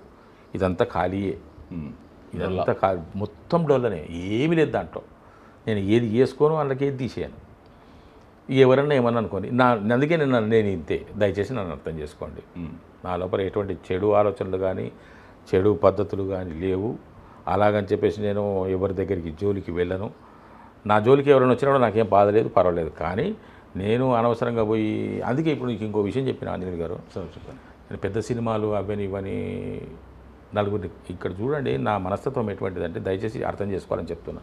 డైరెక్టర్ దగ్గరికి వెళ్ళాలి, ఆ ఆఫీసులకు వెళ్ళాలి, ప్రాజెక్ట్ ఎక్కడైతే అనౌన్స్ చేసిన వాళ్ళ దగ్గరికి వెళ్ళాలి, పూజా కార్యక్రమాల్లో ఉండాలి, వాళ్ళని కలవాలి, వేషం అడగకపోయినా ఒకసారి వాళ్ళకు నమస్కారం చేసుకొని రావాలి. ఇవన్నీ పద్ధతులు ఉంటాయి. నేను వెళ్ళట్లేదు, నాకు వెళ్ళాలని అనిపించదు. వెళ్తే వాళ్ళు ఏమనుకుంటారో అని నా ఫీలింగ్ అంతే. వాళ్ళు ఏమనుకుంటారో నాకు తెలియదు, ఏమనుకుంటారో నా బాధ అంతే తప్ప ఇంకోటి ఏం లేదు. ఎందుకు నేను ఒక నటుడిని అని నాకు తెలివి ఉండాలి కదా. నేను ఒక నటుడిని అని నాకు అనిపించినప్పుడు నీవు పరాకాష్ఠకి వెళ్ళాలి, ఆ స్థాయిలోకి నువ్వు వెళ్ళి నిలబడాలనుకున్నప్పుడు నలుగురు దగ్గరికి పోయి 4 వేషాలు అడుక్కొని తెలివి లేదని నాకు అనిపిస్తుంది నా లోపల. నాకు కానీ కాలు కదలదు, మనసటి వైపు వెళ్ళదు. అలాగని వేషాలు మరి రాకపోతే ఎట్లా అంటే ఏం చేస్తాం, నాకు అదృష్టం ఒకటి వస్తుంది, లేకుంటే లేదు అని సరిపెట్టుకుంటాం. ఇంతే తప్ప ఇది నా డెఫినేషన్. ఎందుకంటే నేను చెప్తున్నా, మరి చాలామంది అంటుంటారు, సార్ వెళ్ళండి సార్, ఫలానా దగ్గర ఆఫీస్ ఉన్నది, వెళ్ళండి సార్, సార్ డైరెక్టర్ గారు ఒకటి అనౌన్స్ చేసింది సార్, వెళ్ళి కలవండి సార్ ఒకసారి అంటారు. వెళ్తే సార్ అంటారు కానీ వెళ్ళారు. మీరు చేసిన ఇన్ని సినిమాలు సీరియల్స్లో మీకు బాగా ఇష్టమై నచ్చిన క్యారెక్టర్ ఏం చేశారు, ఏ సినిమాలో చేస్తారు? తమ్ముడు ఏ క్యారెక్టర్ అయినా నచ్చుతుంది. అది ప్రజలకు నచ్చుతుందా, ప్రేక్షకులకు నచ్చుతుందా, ఇంకెవరు నచ్చుతుందో నచ్చవు తెలియదు. అని ఎందుకంటే ప్రతి దానికి కష్టం అవసరం. ఎంత కష్టపడాలో అంత కష్టపడి చేస్తాం. అది సక్సెస్ అయితే అవుతుంది, నచ్చితే నచ్చుతుంది, నచ్చకపోతే నచ్చకపోదు. కానీ దాంట్లో ఇష్టము అయిష్టం అంటూ ఏముండదు. నాకు ప్రత్యేకంగా మనం చేసినవి కొన్ని వందలాది లేవు, పదుల కొద్దీ లేవు కాబట్టి, దాంట్లో మనం చేసిన గట్టి క్యారెక్టర్స్ కూడా ఏం లేవు కాబట్టి, ఉన్నట్టుగా మాట్లాడుకుంటున్నాం, గట్టి క్యారెక్టర్స్ కూడా ఏం లేవు కాబట్టి మనం నిరాశ పడ్డది లేదు, ఉత్సాహపడ్డది లేదు. టిల్లు స్క్వేర్ హిట్ అయింది, వెరీ గుడ్, హ్యాపీ. ఇంకో సినిమా రిలీజ్ కాలేదు, చేసుకుంటారు వాళ్ళే, ఏమో చూద్దాం అట్లా. కానీ కోరికలు మాత్రం ఉన్నాయి. ఏం కోరికలు ఉన్నాయి? దర్శకుడు ఎవరైనా సరే, ఎందుకంటే దర్శకుడు అనబడే వ్యక్తి ఊరికనే దర్శకుడు కాడు. అటువంటి వ్యక్తి ఒక పాత్రను, ఆయన కలలు కన్న పాత్ర, దాని మీద ఎంతో ఆయన ప్రాణం పెట్టే పాత్ర ఇస్తే నాకు, నేను కనుక దానికి సూట్ అయితే నాకు ఇస్తే అటువంటి పాత్రలు చేయాలని కోరుకున్నాను. ఓకే. అవి ఎట్లొస్తాయి ఏమొస్తాయి నేను చెప్పలేను. నేను ప్రయత్నాలు చేస్తే వచ్చేవి కావు, నా జాతకమే అంత. నేను ప్రయత్నాలు చేసిన ఏ ఒక్క సినిమాలో నాకు అవకాశం ప్రయత్నాలు చేస్తాను. భగవద్ అనుగ్రహంతో వాటంతటా వాటి వస్తే నేను చేస్తున్నాను. డీజేటిల్లు ఆఫీస్కు నేను ఏనాడు వెళ్ళలేదు, బలగం సినిమా ఆఫీస్కి నేను ఏనాడు వెళ్ళలేదు, వాళ్ళు ఆడిషన్కి పిలిస్తేనే వెళ్ళాను. భగవంత్ కేసరి సినిమానైతే అసలు నాకు ఊహలో కూడా లేదు. భగవంత్ కేసరి బాలకృష్ణ గారితో ఊహలో కూడా లేదు. మీకు క్యారెక్టర్ ఉందండి బాలకృష్ణ సినిమాలో ఫలానా రోజు ఫలానా షూటింగ్ ఉంది, మీరు ఖాళీ అయినా వస్తారా, చేస్తారా? వస్తున్నాను సార్, చేస్తున్నాను సార్. వెళ్ళాను. అక్కడికి వెళ్ళేంతవరకు నా క్యారెక్టర్ ఏంటో నాకు తెలియదు. ఎన్ని రోజులు చేస్తారు దాంట్లో? 19 days. 19 days. కాంబినేషన్ ఎన్ని పడ్డాయి సార్? 5-6 రోజులు ఉన్నాయి సార్ కాంబినేషన్, నాకు హీరో గారి కాంబినేషన్. ఎలా ఉండేది ఆయనతో? అద్భుతంగా ఉండేది. మరి ఆయన ఎందుకు నన్ను అంతగా ఇష్టపడ్డాడో తెలియదు నాకు, కానీ అందరి పట్ల ఎట్లా ఉంటుంది ఇది ఇక్కడ క్లారిటీ, అందరి పట్ల ఎట్లా ఉంటాడో నాకు తెలియదు, ఉంటారో నాకు తెలియదు, కానీ నన్ను మాత్రం అన్నానే పిలిచాడు ఆయన. బిగినింగ్ నుంచి ఏ రోజు పరిచయం, అసలు అంతకుముందు ముఖ పరిచయం లేదు మాకు. బాలకృష్ణ గారికి మరి ఎందుకు నా మీద ఒక రకమైనటువంటి ఆప్యాయత ఏర్పడదో నాకు తెలియదు, కానీ పరిచయమైన మొదటి రోజు అన్న అని పిలిచారు అంటే మేము సక్సెస్ మీట్ అయ్యేటంతవరకు నేను ఆయన డిజిటల్ షూటింగ్ వెళ్ళదు, ఆడనేమో సక్సెస్ మీట్ పెట్టారు బాలకృష్ణ గారిది. జేఆర్సీ కన్వెన్షన్, జేఎన్సీ కన్వెన్షన్ ఏదో ఉన్నది దర్గా దగ్గర, వాళ్ళేమో షూటింగ్ పెట్టుకున్నారు డిజిటల్ నైట్ షూటు. ఇక్కడేమో ఇది మరి నేను దీనికి రాకుంటే ఎట్లా, అటు షూటింగ్ పోకుంటే ఎట్లా అని చెప్పేసి అని ఆఫీస్కు మన హాల్కి మన ఫంక్షన్ హాల్కి వెళ్ళి అక్కడ సార్ను కలిసి సార్ పర్మిషన్ తీసుకొని షూటింగ్ ఉందట ఆయనకి చెప్పినారన్నమాట. ఇట్లా మీకు చెప్పిపోతాను వచ్చాడు సార్ అని చెప్పేసారంటే రమ్మనంటే కార్యాలయంలోకి డోర్ ఎక్కగానే పాపం వచ్చి ఆయన ఆలింగనం చేసుకున్నాడు. అంటే ఆయనని కాదు, నేను కనపడగానే అలా రండి అని అన్నాడు. మంచి ఒక ఆత్మీయ ఆలింగనం చేసుకున్నారు. ఇట్లా అయిన తర్వాత అంటే ఇట్లా విడిపోతా కదా, హెడ్ షూటింగ్ ఉందా డిజిటల్ ఎక్కడ, అక్కడెక్కడ ఉన్నది అల్యూమినియం ఫ్యాక్టరీలో ఉన్నాం. అబ్బో చాలా దూరం కదా, పర్లేదు వెళ్ళండి మీరు వెళ్ళండి అట్లా అన్నానే పిలిచారు తప్ప ఆయన నా పట్ల మాత్రం ఆయన విపరీతమైనటువంటి ప్రేమ అభిమానం కురిపించాడు. అది నాకు కొంచెం తీపి జ్ఞాపకమే. లేకుంటే 108 సినిమాల కథానాయకుడు, ఒక అగ్రశ్రేణి నటుడి కొడుకు, మాజీ ముఖ్యమంత్రి కొడుకు, ప్రస్తుతం ఎమ్మెల్యే, ఒక మాజీ ముఖ్యమంత్రి గారి వియ్యంకుడు, ఇవన్నీ నా విశ్లేషణలు. ఆయన అనుకున్నాడో లేదో తెలియదు, నేను అంటున్నా ఆయన గురించి. ఒక్క వయసులో తప్ప నేను ఇంకా ఎందుకు పనికిరాను ఆయన ముందు.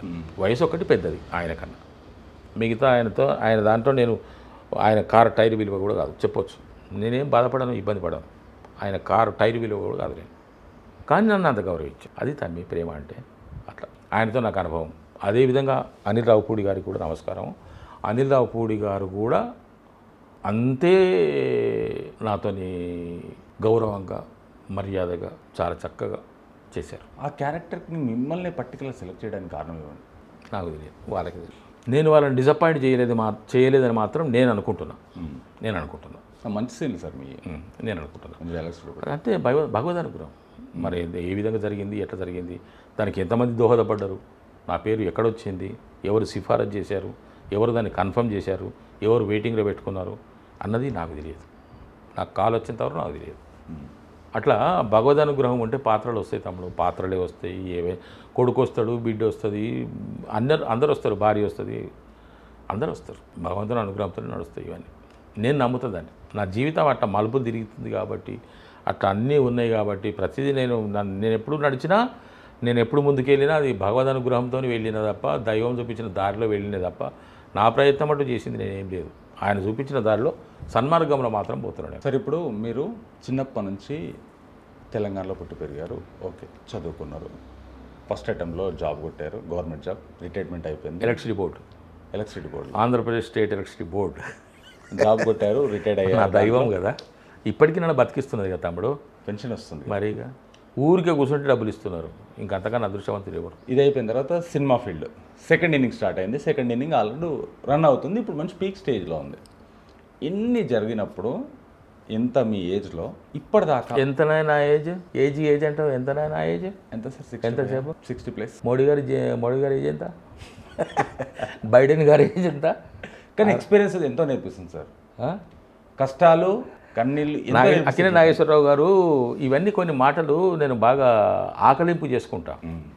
అక్కినే నాగేశ్వరరావు గారు ఎట్ ది ఏజ్ ఆఫ్ 52 మా డిగ్రీ కాలేజీకి వచ్చాడు. నాగేశ్వరరావు గారు డిగ్రీ కాలేజీకి వస్తేనే వెంటనే పట్టుబట్టి మీద మళ్ళీ మా నందమూరి తారక రామారావు గారిని మేము సిద్దిపేట కాలేజీ తీసుకుపోయారుగా. అది అది అది మాకు మంట పుట్టింది. అంటే మరి అప్పుడు నాగేశ్వరరావు గారు రామారావు గారు అంటే వాళ్ళు బాగానే ఉందరు. అరే ఇక్కడ మా పెద్ద యుద్ధం అయ్యేది మా మధ్య, ఫ్యాన్స్ మధ్య, డిగ్రీ కాలేజీలో. సహించటంలో కాదు, మళ్ళీ ఇద్దరం క్లోజ్ ఫ్రెండ్స్మే. ఇప్పుడు నువ్వు నేను ఇద్దరం క్లోజ్ ఫ్రెండ్స్. ప్రేమ్నగర్ సినిమా పడ్డది అంటే నేను నాదేదో కొంపలు మునిగిపోయినట్టు. దేశోద్ధారకులు సినిమా వస్తే వాడు పెట్టుకుంటుండే ఇట్లా మహాంగమ మాకుంటుండే. అంటే అప్పుడు ఉండే ఎందుకో పిచ్చి పిచ్చి, అంటే ఆ వయసులో అట్లా ఉంటుందేమో, ఆ వయసు ఎంత. ఇప్పుడు అభిమానులు ఎట్లుంటో తెలియదు కానీ అట్లా నాగేశ్వరరావు గారు 52వ ఏట మా కాలేజీకి వచ్చారు. ఆయన అటువంటి ఆ డైలాగును కొన్ని వందల సభల్లో చెప్పి ఉంటారు, కానీ మాకు తెలియదు కదా. నన్ను బాగా ఆకట్టుకున్నటువంటి మాట ఏంటంటే 52 అంటే ఆ రోజుల్లో తమ్ముడు 52 సంవత్సరాల వయస్సు అని అంటే మామూలుగా పల్లెటూర్లలో దాన్ని ఏమంటారు, ధోతి కట్టుకుందరు, రుమాలు చుట్టుకుందరు, చేతిలో కట్టె పట్టుకుంటూ ఉండరు. ఏమరా తిన్నావా అందరు. అటువంటిది 52 సంవత్సరాల వయసులో హీస్ హీరో నాగేశ్వరరావు గారు కదా.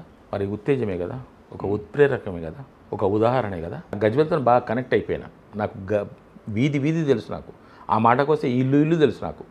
అది ఎప్పుడు ప్రయర్ టు 1970, ఇప్పుడు కాదు, ఇప్పుడు చాలా మారిపోయింది. లేదు, గజ్వెల్ పోలికే లేదు అప్పటి గజ్వెల్. అయితే నా మిత్రులు అప్పుడు ఎవరైతే నా క్లాస్మేట్స్ ఉన్నారో, ఆడవాళ్ళు కానీ మగవాళ్ళు కానీ, వాళ్ళందరికీ కలవాలని ఉన్నది. కలుస్తా ఒకసారి. మా క్లాస్లో 4 ఆడపిల్లలు ఉండేవాళ్ళు. వి శకుంతల దేవి, పి శకుంతల బాయ్, పుష్పలతారెడ్డి, ఇంకో మేడం ముస్లిం అమ్మాయి ఉండేది. ఇప్పుడు మేడమే అనాలి, పెద్ద ఆవిడ కాబట్టి. ఆమె పేరు సుల్తానానో సమీరానో ఏదో ఉండే. ఆ అమ్మాయిది హైదరాబాద్ అయితే వచ్చి గజ్వెల్లో వాళ్ళ బంధువులు ఉంటే బంధువుల దగ్గర బంధువులు ఇంట్లో ఉండి చదువుకున్నది. ఈ 4 ఫ్రెండ్స్. తర్వాత శ్రీహరి, సాబేరు, విజయ్ కుమారు, మెట్టయ్య, వాడు బ్రహ్మానందము, వాడు జంషెద్దీన్ ఏదో ఉన్నది ఒక పేరు, సంజీవరెడ్డి, వీళ్ళందరూ నా క్లాస్మేట్స్. నాగిరెడ్డి, వీళ్ళందరినీ రాజేశ్వరు, వీళ్ళందరినీ కలవాలని ఉన్నది. అది ఎట్లా సాధ్యమైందో తెలుస్తుంది. మీరున్న గజ్వెలు నాది అదే కాబట్టి, గజ్వెలే కాబట్టి. నేనున్న గజ్వెలు ఇప్పుడున్న గజ్వెల్కి అసలు సంబంధం లేదు సార్. లేదు. అవును. మరి నీ నువ్వు ఎప్పుడు 1970లో ఉన్నా అక్కడ. 1970, నాది 2003. 2003 అంటే 98 నుంచి నేను గజ్వెల్లో అక్కడ. 2003 తర్వాత 2004కి అట్లా ఇక్కడ వచ్చి ఇక్కడ సాగించడం జరిగింది హైదరాబాద్లో. కానీ అంతకుముందు మొత్తం గజ్వెల్లోనే. అప్పటికి ఇప్పటికీ అసలు పోలికే లేదు. మేము చదువుకున్న కాలేజ్ కానీ, మేము చదువుకున్న ఇంటర్మీడియట్, నేను తృప్తిగా జీవితాన్ని గడిపింది నా లైఫ్లో అని అంటే 1966 to 71 ఎట్ గజ్వెల్, 1984 to 2002 వనపర్తిలో కూడా 18 సంవత్సరాలు. నేను ఫస్ట్ అపాయింట్మెంట్ అది వనపర్తే. 1984 నవంబర్ 7th నేను జాయిన్ అయ్యాను ఎలక్ట్రిసిటీ బోర్డులో, ఐజెల్డిసి ఎలక్ట్రిసిటీ రెవెన్యూ ఆఫీస్ వనపర్తిలో పనిచేశాను. ఆ తర్వాత అక్కడనే యూడీసీగా ప్రమోషన్ వచ్చింది. 1-2 చిన్న ప్లేసుల్లో అటు ఇటు ట్రాన్స్ఫర్ వచ్చినా కూడా వనపర్తిలోనే ఉండి నేను అప్ అండ్ డౌన్ చేశాను. 18 years, ఆల్మోస్ట్ 18 years నేను వనపర్తిలో పనిచేసిన సందర్భంగా నాకు మా డిపార్ట్మెంట్లో ఉన్న ఫ్రెండ్స్, మా డిపార్ట్మెంట్లో ఉన్న మా కొలీగ్స్ కన్నా, మా ఆఫీసర్స్ కన్నా నాకు బయట నా ఫ్రెండ్స్, థిక్కెస్ట్ ఫ్రెండ్స్, నాకు నేనంటే ప్రాణం పెట్టే ఫ్రెండ్స్, నేను నా ప్రాణం ఇచ్చే ఫ్రెండ్స్ ఉన్నారు మన వనపర్తిలో. నేను చాలా ఆనందంగా, సంతోషంగా వనపర్తిలో గడపడానికి ఒక 2-3 ఫ్రెండ్స్ కారణం. సరే, ఇప్పుడు భగవంత్ కేసరి, టిల్లు స్క్వేర్ తర్వాత ఎలాంటి క్యారెక్టర్స్ మిమ్మల్ని అప్రోచ్ చేయడం జరుగుతుంది? వాళ్ళు ఏదో అంటున్నారు క్యారెక్టర్తో, సార్ ఈ క్యారెక్టర్ మీకోసమే రాసుకున్నాము, లేకుంటే ఈ క్యారెక్టర్ మా దాంట్లో ఉన్నది మీరే చేయాలి సార్, మాకున్న 2-3 క్యారెక్టర్స్లో ఈ క్యారెక్టర్ ఒకటి మీకు ఇద్దామనుకున్నాము, చేయండి సార్. చేస్తున్నా. నేనే వెనక ముందు కావట్లేదు. దాని మంచి చెడ్డ ఆలోచించట్లేదు, ఈ క్యారెక్టర్ లెంత్ ఎంత, దాని సీన్ లెంత్, నాకున్న ప్రాధాన్యత ఏమిటి నేను అడగటం లేదు. వాళ్ళు వస్తున్నారు, నా ప్రశ్నలు కొన్ని నేను వేస్తున్నాను, దానికి వాళ్ళు అంగీకరిస్తున్నారు, నేను ముందుకెళ్తున్నాను. ముందున్న రెమ్యునరేషన్కి ఇప్పుడున్న రెమ్యునరేషన్కి పెంచడం జరిగిందా, లేకుంటే అదే కొనసాగుతుందా? కొంచెం పెరిగింది. పెరిగింది. వర్క్ పెంచుతారు, వాళ్ళే పెంచుతారు. మనం అడగం, వాళ్ళే ఇస్తారు, పెంచుతారు వాళ్ళే. ఇది సరే అంటారు, సరే కానీ అంటారు. వందల్లో వేలలోనే ఉందా, లేకుంటే లక్షల దాకా దాటిందా? అవి చెప్పడానికి రాదు, అంటే చెప్పకూడదు. అది వేల దగ్గర ఉందా, లక్షల దాకా వెళ్ళిందా అని చెప్పకూడదు. అది చెప్పొద్దంటారా? చెప్పకూడదు. ఎందుకంటే అది చెప్పడం వల్ల కొంత డిఫరెన్స్ వస్తుంది. నీ నీ నీ అభిప్రాయంలో మార్పు వస్తుంది. ఆ మార్పు రాకుండా దాన్ని అట్లే ఉంచాలి. చిన్న సినిమాలో 5-10 వేలు అనొచ్చు, పెద్ద సినిమాలో 5-10 లక్షలు అనొచ్చు. అలా అనొచ్చు, చెప్తున్నా, మాట చెప్తున్నా. కాబట్టి దాన్ని అట్లే ఉంచాలి. పెద్ద సినిమా వాళ్ళు 10,000 అన్నారా, చిన్న సినిమా వాళ్ళు 10 లక్షలు అన్నారా, సాధ్యమే. చిన్న సినిమా వాడు 10,000 అన్నారా, పెద్ద సినిమా వాళ్ళు 10 లక్షలు అన్నారా, సాధ్యమే. కాబట్టి అటు కావచ్చు, ఇటు అటు అవ్వచ్చు, ఒకటి ఇవ్వచ్చు, ఒకటి ఇవ్వకపోవచ్చు, ఇవి కూడా ఉన్నాయి అలా. కాబట్టి జరిగిందా మీకు ఎవరైనా డబ్బులు లేకుండా ఇప్పటిదాకా? నేను అక్కడ కొంచెం స్ట్రిక్టే డబ్బుల విషయం. నేను అక్కడ, ఎందుకంటే నాకు డబ్బులు లేవు కాబట్టి, నాకు డబ్బులు అవసరం కాబట్టి, బాగా డబ్బులు ఉంటే నేను కూడా సర్లే చూసి చూడడానికి చేద్దామేమో కూడా. ఎందుకంటే మనం కష్టపడుతున్నాం. ఒకటి తమ్ముడు, కష్టపడ్డ ఏ మనిషిని కూడా మనం కష్టపెట్టకూడదు. మన అవసరం కోసం, మన కోసం కష్టపడ్డ మనిషిని మనం కష్టపెట్టకూడదు. అది నాకు నచ్చని విషయం. నేను ముందే కొంచెం జాగ్రత్త పడుతున్నాను. అయ్యా, మనం ఈ విధంగా అనుకున్నాం, దాన్ని మనం అదే విధంగా చేద్దాం. రేపిస్తా, ఎల్లుండి ఇస్తా, ఏటీఎంలకు పోయినరు, బ్యాంకుకు పోయినరు, చెక్ ఇస్తా, ఇవి నాకు ఇక్కడ మనం క్లియర్గా ఉందాం. వీలవుతుందా కాదా వెళ్దాం, అంతే. ఎందుకంటే డబ్బు అనేది నాకు చాలా విలువైన విషయం. నేను చిన్నప్పుడు జేబులో చిన్నప్పుడు ఎందుకు తమ్ముడు, రిటైర్మెంట్ అయిన తర్వాత నా బ్యాంక్ బ్యాలెన్స్ 3,000 రూపాయలు. అట్లా మన ఖర్చులు అట్లా ఉన్నాయి. రూపాయి సంపాదించాలి, 100 ఖర్చు పోతున్నాయి. అట్లా జరుగుతున్నాయి. అందుకని నేను డబ్బుకు విలువిస్తాను. డబ్బుకు విలువ. ఎవరిని బాధ పెట్టాను. మనం అనుకున్నప్పుడే అనుకుంటున్నాము, అనుకున్న ప్రకారంగా వెళ్దాం, అంతే. నువ్వు బాధపడద్దు, నేను బాధపడద్దు. 4 సార్లు ఫోన్ చేసి నేను అడగడం కరెక్ట్ కాదు, నువ్వు నాకు రేపిస్తా మాపిస్తా అనడం కరెక్ట్ కాదు అనే పద్ధతిలో వెళ్తున్నాం. అదే వాస్తవం, అదే మంచి. ఇప్పుడు ఇండస్ట్రీకి కొంతమంది రకరకాలుగా వస్తున్నారు. మీరు ఇంత ముందుకు వెళ్ళినప్పుడు ఫొటోస్ ఇచ్చేది, నేను కూడా తిరిగినప్పుడు ఫొటోస్ ఇచ్చేది. ఇప్పుడు అంటే వాట్సాప్ చేయడము, ఫోన్లు చేయడము, వెళ్ళడము, కలిసే తక్కువ ఉంది. ఒకసారి కలిసి ఫోన్ నెంబర్ తీసుకొని చేయడం ఉంది. ఇప్పుడు కొత్తగా అప్కమింగ్ వచ్చే వాళ్ళ పరిస్థితి ఏంటి? ఏమైంది? ఆర్టిస్ట్గా ఎదుగుదాం అనుకున్నప్పుడు జీవితంలో వాళ్ళు చేసే విధానం వేరుంది. ఒకప్పుడు మీరు ఎట్లా వేరుంది? వాళ్ళకి ఏం నేర్చుకోకుండా ఏమొచ్చేసి అక్కడ మొత్తం ఫ్యామిలీని వదిలిపెట్టేసుకొని, తల్లిదండ్రులను వదిలిపెట్టేసి ఇక్కడికి వచ్చి అప్రోచ్ వే ఏదైతే ఉందో సరిగా లేకుండా ఆర్టిస్టుల వెనకాల తిరుగుతూ మెంట్ అనేది లేదు. వాళ్ళు చేస్తున్న తప్పులు ఏమనొచ్చు? దీనికి సమాధానం ఒకటే, ఎవరి భవిష్యత్తు వాళ్ళ చేతుల్లో ఉన్నది. ప్రపంచంలో ఇన్ని కోట్ల మంది ప్రజలు ఉంటే ఎవరి జీవితము ఇంకొకరి జీవితంతో సామీప్యం ఉండదు. No comparison, even each other. ఏ ఇద్దరి జీవితాలు, ఏ ఇద్దరి చేతి వేలి ముద్రలు సరిపోవు అన్నట్టుగా ఏ ఇద్దరి ఏ ఇద్దరి యొక్క జీవితం కూడా ఎవరిది వారిదే. నేను మాట్లాడుతుంటే కొన్ని ఆలోచనలు వచ్చినప్పుడు ఈ మధ్యనే నాకు ఒక కొత్త ఆలోచన వచ్చింది. చెప్పండి. ఎవరిని క్వశ్చన్ పేపర్ వాందే, ఎవరిని ఆన్సర్ షీట్ వాందే జీవితాన్ని. అంతే. నీవు నీ జీవితమే, అది నీకే సొంతం. దానికి ఆన్సర్ నీవే, దానికి రెస్పాన్సిబుల్ నీవే, దాని రిజల్ట్ నీవే. నీలాగా నేను ఉండాలి, నేను యాంకర్ అవ్వాలి అని నేను అనుకోవడం నా తప్పు. నేను అవుతానో కాదో తెలియదు. నాకు యాంకర్ కావాలనుకుంటే నేను యాంకర్ అవ్వాలి, నీతో పోల్చుకోవద్దు అంతే. 6Cలో 5Cలో ఉన్నాయి. Criticism, comparison, compliment, complaint, crying అనేవి ఇవి దూరం ఉండన్నమాట. వస్తుంది సార్. ఎవరిని చూసి ఏడవద్దు, ఎవరిని నిందించొద్దు, ఎవరితో పోల్చుకోవద్దు, ఎవరిని పొగడొద్దు, ఎవరిని విమర్శించొద్దు, ఎవరి మీద ఏడవద్దు అనేటివి ఉన్నాయని చెప్పేసి నేను 6Cలో 5Cలో చెప్పేది ఒక పెద్ద ఆయన. అట్లా ఎవరితో మనం పోల్చుకోవద్దు. నీ ఏడిపేదో నువ్వు ఏడు, నీ దారేదో నువ్వు చూసుకో, నీ కష్టమేదో నువ్వు వాడు, వానిలాగా వీళ్ళలాగా కాదు, నువ్వు నీలాగా వెదుగు. అప్పుడు నీకే తెలుస్తుంది అన్నది నా భావన. ఇక సినిమా రంగంలోకి వచ్చేవాళ్ళు అని అంటే అడుగేస్తుంటే నీ లోపల సత్తా ఉంటే, నీ లోపల ఆ యొక్క సహనం ఉంటే, ముఖ్యంగా కావాల్సింది సహనం. పెట్టుబడి ఏమిటి ఇక్కడ నీకు అంటే సహనం. ఆ సహనానికి అంతు లేదు. సినిమా ఇండస్ట్రీని అర్థం చేసుకోవాలంటే first of all Suresh Babu గారు అన్నట్టుగా, రామానాయుడు గారు అబ్బాయి పెద్ద అబ్బాయి సుభేష్ గారు, సురేష్ బాబు గారు అన్నట్టుగా సినిమా ఇండస్ట్రీని అర్థం చేసుకోవాలనుకుంటే 10 సంవత్సరాల టైం పడుతుంది, జస్ట్ ఫర్ అండర్స్టాండింగ్. వాస్తవం అది. అక్షర సత్యం, అక్షర సత్యం. అంత ఓపిక మనకి ఎక్కడిది లేదు, అట్లా వెళ్తూ ఉంది. ఇవని జీవితం అంది, ఇవని భవిష్యత్తు ఆ చేతిలో ఉన్నది. ఇవి ఎక్కువ మూత్రశాలలో కనపడుతుంటాయి. నీ భవిష్యత్తు నీ చేతుల్లోనే ఉంది. ఇంకా కొన్ని సందర్భాలు దేశ భవిష్యత్తు కూడా నీ చేతుల్లో ఉందని అంటాడు. వాస్తవం సార్. చాలా థ్యాంక్ యూ సార్, ఎందుకంటే మీ వాల్యుబుల్ టైం ఈరోజు ఇంత కేటాయించడం మాకు. ఈరోజు ఉగాది ఇంకోటి ప్రేక్షకులందరికీ శ్రీకృతిరామ సంవత్సర ఉగాది పండుగ శుభాకాంక్షలు. ఉగాది పండుగ నాడు ఇంటర్వ్యూ తీసుకున్నానండి. ఇప్పుడు టైం 7:30కి వచ్చినా ఇప్పుడు 9 o'clock అవుతుంది. చాలా థ్యాంక్ యూ సార్. రైట్.